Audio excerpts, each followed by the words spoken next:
ಅಮ್ಮ ನಮಸ್ತೆ. ನಮಸ್ತೆ ನಿಮ್ಮ ಸಿಸ್ಟರ್. ಹೆಸರುಮ್ಮ? ನನ್ನ ಹೆಸರು ಯಶೋದಮ್ಮ ಅಂತ. ಓಕೆ, ಸರಾಕೆರ್ ಬರೋಕ್ಕೆ ಮುಂಚೆ ಏನೆಲ್ಲ ಪ್ರಾಬ್ಲಮ್ ಇತ್ತುಮ್ಮ? ನನಗೆ ವೆರಿಕೋಸ್ ವೇನು, ಸ್ವಲ್ಪ ಮಂಡಿ ನೋವು, ಸ್ವಲ್ಪ ಕತ್ತು ನೋವು ಇತ್ತು.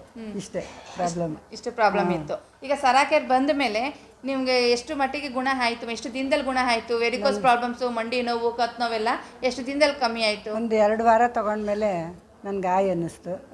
ನಮ್ಮ ಮಗಳು, ಸೊಸೆ, ನಾನು 3 ವಾರ ಒಟ್ಟಿಗೆ ಬರ್ತಾಯಿದ್ವಿ. ಆಮೇಲೆ ಅವರು ಕಡಿಮೆ ಆಯಿತು ಅಂತ ಅಂದ್ಬಿಟ್ಟು ಮನೆಗೆ ತೊಗೊಂಡ್ರು ಅವರು. ಸರಿ, ನಾನು ಸಾಕ್ತಿದ್ದವಳು, ನನಗೂ ಭಾರ ಅನ್ಸೋದಲ್ವಾ, ಆ ಸಾಕ್ಸು ಬಿಟ್ಬಿಟ್ಟೆ. ಅದನ್ನು ತೆಗಿಯೋದು ಹಾಕೋದು ಸುಮ್ಮನೆ ಪ್ರಾಬ್ಲಮ್ ಅಂದ್ಬಿಟ್ಟು ಇಲ್ಲೇ ಚೆನ್ನಾಗಿರೋದಲ್ವಾ, ಡೈಲಿ ಕಂಟಿನ್ಯೂ ಮಾಡಿಕೊಂಡೆ. 3.5 ವರ್ಷ ಆಯಿತು ನಾನು ಬರೋಕ್ಕೆ ಶುರು ಮಾಡಿ. ಡಾಕ್ಟ್ರು ಅಂತ 3 ವರ್ಷ ಆಗಿದೆ. ಸರಾಕೆರ್ ಬಂದು ಥೆರಪಿನೇ ತೊಗೊಳ್ತಾ ಇದ್ದಾರೆ. ಈಗ ಯಶೋದಮ್ಮ ಅವರು ವೆರಿಕೋಸ್ ಪ್ರಾಬ್ಲಮ್ಸ್ ಇದು ತುಂಬಾ ಅಂದರೆ ಕಾಲು ಭಾರ ಅಂತ ಅನ್ನಿಸ್ತಾ ಇತ್ತು. ಇಲ್ಲಿ ಬಂದು 2 ವಾರದಲ್ಲಿ ಅವ್ರಿಗೆ ಚೇಂಜಸ್ ಅನ್ನೋದು ಆಗಿದೆ ಅಂತ ಹೇಳ್ತಿದ್ದಾರೆ. ಜೊತೆಗೆ ಈಗ ಮನೆಗೂ ಪ್ರಾಡಕ್ಟ್ನ ತಗೊಂಡಿದ್ದೀರಲ್ವಾ, ಮನೆಗೂ ಥೆರಪಿನ ತಗೊಂಡು ಇಲ್ಲೂ ಬಂದು ಥೆರಪಿನ ತಗೊಳ್ತಾ ಇದ್ದೀರಾ? ಈ ಮಾಡಲ್ಲ, ಯಾವತ್ತೋ ಒಂದೊಂದು ದಿವಸ ಮಿಸ್ ಆಗುತ್ತೆ. ಬರ್ತಾ ಇದ್ದೀನಿ, ಡೈಲಿ ಬರ್ತಾ ಇದ್ದೀರಾ. ಈಗ ಮನೇಲಿ ಥೆರಪಿ ತಗೊಂಡು ಇಲ್ಲೂ ಬಂದು ಥೆರಪಿ ತಗೊಳ್ತಾ ಇದ್ದೀರಾ. ಜೊತೆಗೆ ವೆರಿಕೋಸ್ ಪ್ರಾಬ್ಲಮ್ಸ್ ಎಷ್ಟು ವರ್ಷದಿಂದ ಇತ್ತು? ನಾನು ಯೋಗ ಮಾಡ್ತಾ ಇದ್ದೆ, ಕಲ್ತಿದ್ದೀನಿ, ಕಲಿಸ್ತಾ ಇದ್ದೆ ಪತಂಜಲಿದು. ಸರಿ, ಅದು ಬಿಟ್ಬಿಟ್ಟೆ, ಕೊರೋನಾ ಬಂತು ಅಂತ.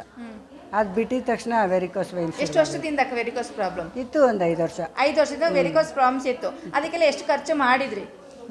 ಒಂದು 7-8 ಸಾವಿರ ಆಯಿತು ಹೋಗಿದ್ದಾಗ ಒಂದ್ಸರಿ. ಇನ್ನೊಂದು ಸರಿ ಒಂದು 4 ಸಾವಿರ ಆಯಿತು. ಸರಿ, ಬೇಡ ಅಂತ 15-20 ಸಾವಿರ ರೂಪಾಯಿ ಗಂಟೆ ನಿಮಗೆ ಖರ್ಚಾಗಿದೆ. ಈಗ ಸರಾಕೆರ್ ಬಂದು ಥೆರಪಿನ ತಗೊಂಡು ವೆರಿಕೋಸ್ ಪ್ರಾಬ್ಲಮ್ಸ್ ಎಲ್ಲ ಕಮ್ಮಿ ಆಗಿದೆ, ಕತ್ತು ನೋವೆಲ್ಲ ಕಮ್ಮಿ ಆಗಿದೆ. ಇಷ್ಟೆಲ್ಲ ಪ್ರಾಬ್ಲಮ್ಸ್ ಗುಣ ಆಗಿದೆ ಅಲ್ವಾ? ಅಲ್ಲೆಲ್ಲ ಒಂದು 20 ಸಾವಿರ ರೂಪಾಯಿ ಗಂಟೆ ಖರ್ಚನ್ನ ಮಾಡಿದ್ದೀರಾ. ಸರಾಕೆರ್ ಬಂದು ಎಷ್ಟು ಖರ್ಚು ಮಾಡಿದ್ರಿ? ಸರಾಕೆರ್ಗೆ ಬಂದು 1 ರೂಪಾಯಿ ಖರ್ಚು ಮಾಡಿಲ್ಲ ನಾವು. 1 ರೂಪಾಯಿನೇ ಖರ್ಚು ಮಾಡಿಲ್ಲ.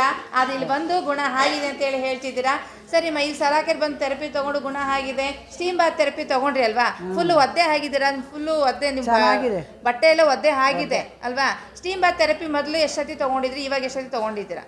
ಅಲ್ಲಿದ್ದಾಗ ತೊಗೊಂಡಿದ್ವಿ, ಅದು ಚೆನ್ನಾಗಿತ್ತಲ್ವಾ, ನೋಡಿದ್ದೀವಿ ಇದನ್ನ. ಇಲ್ಲಂತೂ ಇನ್ನೂ ಚೆನ್ನಾಗಿದೆ.